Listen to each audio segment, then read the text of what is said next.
સામાન્ય રીતે કોઈ માણસ મુશ્કેલીમાં મુકાય ત્યારે અનેક લોકો તેને બનતી મદદ કરતા હોય છે, પરંતુ કોઈ અબોલ જીવ જ્યારે મુશ્કેલીમાં મુકાય ત્યારે તેની સ્થિતિ વધુ કપરી બની જતી હોય છે. હાલમાં જ ભારે પૂરમાં છેલ્લા કેટલાક દિવસોમાં એક હાથણી જીવન મરણ વચ્ચે ઝઝૂમતી હતી.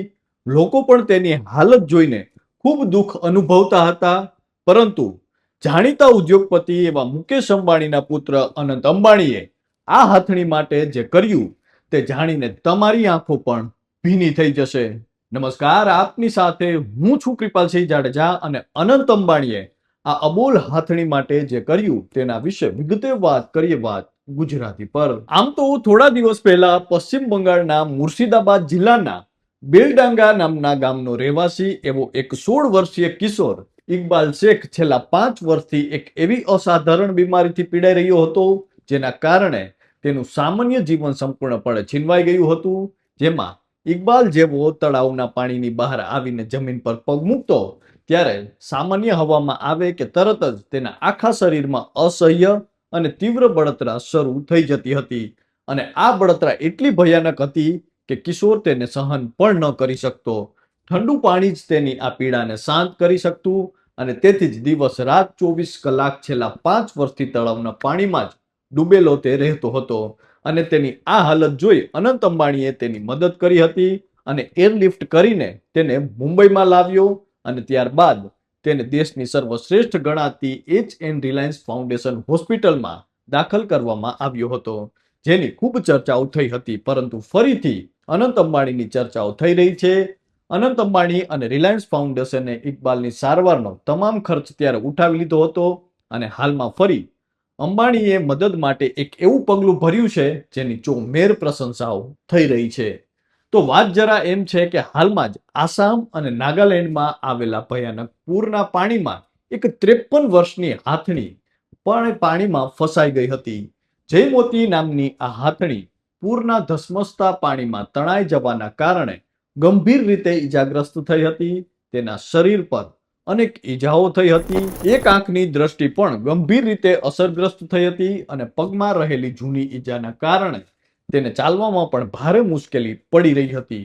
પૂરનું પાણી તો ધીમે ધીમે ઉતરી ગયું, પરંતુ જયમોતીની હાલત ખૂબ જ ગંભીર બની ગઈ હતી. જયમોતીની આ સ્થિતિની જાણ અનંત અંબાણીને થતાં જ તેને વધુ સારી સારવાર મળે તે માટે હજારો કિલોમીટર દૂર જામનગર ખાતે વનતારા લઈ જવાનો નિર્ણય લેવામાં આવ્યો, જ્યાં હાથીઓ માટે ખાસ સારવારની વ્યવસ્થા કરવામાં આવી છે.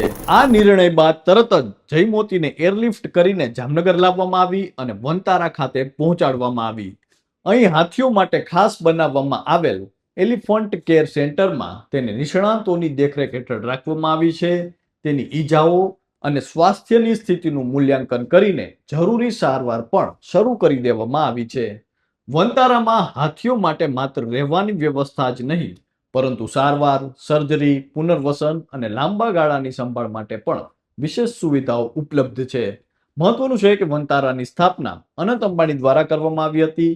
તે એક વન્યજીવ બચાવ, પુનર્વસન અને સંરક્ષણ કેન્દ્ર છે, જે વિશ્વભરના બચાવાયેલા પ્રાણીઓને અદ્યતન સંભાળ પૂરી પાડે છે, જેમાં હાથી, મોટી બિલાડીઓ અને પક્ષીઓ પર મુખ્ય ધ્યાન કેન્દ્રિત કરવામાં આવે છે. તેમાં પ્રાણીઓને ખવડાવવા માટે મેગા રસોડું અને સીટી સ્કેન અને અદ્યતન સંભાળ જેવી સુવિધાઓ છે.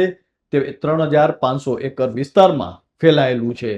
ત્યારે હાલ તો અનંત અંબાણીના આ સેવા કાર્યની ચોમેર ચર્ચાઓ થઈ રહી છે. મીડિયા અને સોશિયલ મીડિયા પર પ્રકાશિત આ ઘટના વિશે જાણીને લોકો પોતાની પ્રતિક્રિયા આપી રહ્યા છે અને કહી રહ્યા છે કે એક બાજુ આજે જ્યારે માણસ મુશ્કેલીમાં હોય ત્યારે પણ ક્યારેક તેની મદદ માટે અનેક સવાલો ઊભા થાય છે. તેવા સમયમાં બીજી બાજુ એક અબોલ જીવ કહી પણ ન શકે તેવી સ્થિતિમાં પોતાની પીડા પણ વ્યક્ત નહોતું કરી શકતું અને તેની આંખોમાં છુપાયેલી પીડાને સમજીને તેને બચાવવા માટે હજારો કિલોમીટર દૂરથી એરલિફ્ટ કરીને સારવાર માટે લાવવી એ ખરેખર માનવતાનું ઉદાહરણ છે. ત્યારે આપ સૌ કોઈ પણ આ અંગે શું માનો છો તે કોમેન્ટ કરીને અમને જરૂરથી જણાવજો. તો હાલ બસ આટલું જ. ફરી મળતા રહીશું વાત ગુજરાતી પર.